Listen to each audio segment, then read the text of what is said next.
Dore kode z'ingenzi ukwiye kubuzi mu mutwe zigufasha kurinda telefone yawe. Kode ya mbere ni kode ushira muri telefone bakakwereka serial number ya telefone yawe. Iyo serial number ikimaze cyagiye bakwibye telefone igihe wayitaye se, iyo serial number ni ujyana kuri RIB cyangwa ku bantu babishinzwe ukayitanga, akaba ariyo bakoresha bari gushaka telefone yawe, bakaba bayigarura bayifashisha bari gutrackinga telefone yawe. Urumva ni kode y'ingenzi cyane.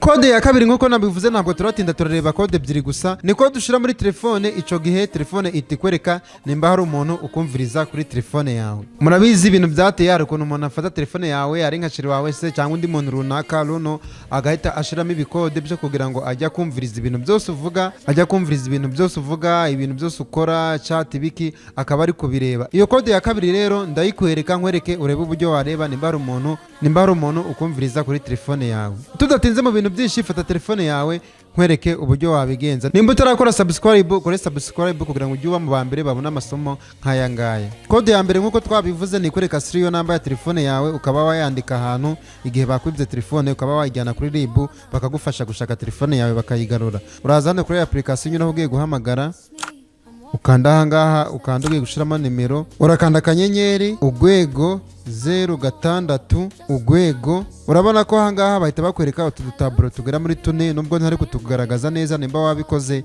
Nurangiza wandike iyo mibare iri ku gataburo ka mbere, aba ariyo wandika ahantu cyangwa uyige screenshot. Iyi mibare ni wowe wenyine uba ukwiye kuyimenya, niyo mpamvu uri kubona ko nanjye nayihishe. Ni imibare y'ingenzi cyane, umuntu wese uyizi ashobora kuyifashisha ari kuvuga ngo telefone niye kandi atariye, kuko niyo kode ya telefone. Bijyanye kuri RIB babasha kutrackinga bakabona aho telefone yawe iri bakabasha kuyigarura.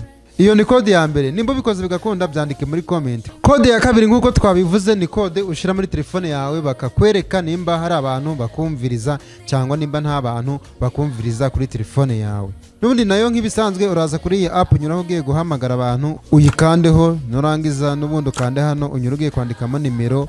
Noneho naho reba neza urebe kode ngiye kwandika, nayo ni akanyenyeri urwego 61 urwego. Warangiza nimba ufitemo simukadi ebyiri ukashira kuri simukadi uri gushaka kurebaho nimba nta muntu ukumviriza. Ngiye mfitemo simukadi imwe ndetse ni ya MTN, gusa ntago yino kode nayikoreraho ubushakashatsi kuri Airtel cyangwa Tigo, ariko nabyo wabigerageza ukatubwira nimba uri gukoresha Tigo cyangwa MTN. cyane cyane uri kuri Tigo ubigerageze, n'ibikundi utubwire muri comment, biraba ari ibintu byiza cyane. Nurangiza n'ubundi nimba ufitemo simukadi ebyiri urahitamo simukadi ugiye gukoreraho, ngiye uhita ukanda nk'ugiye kuyihamagara.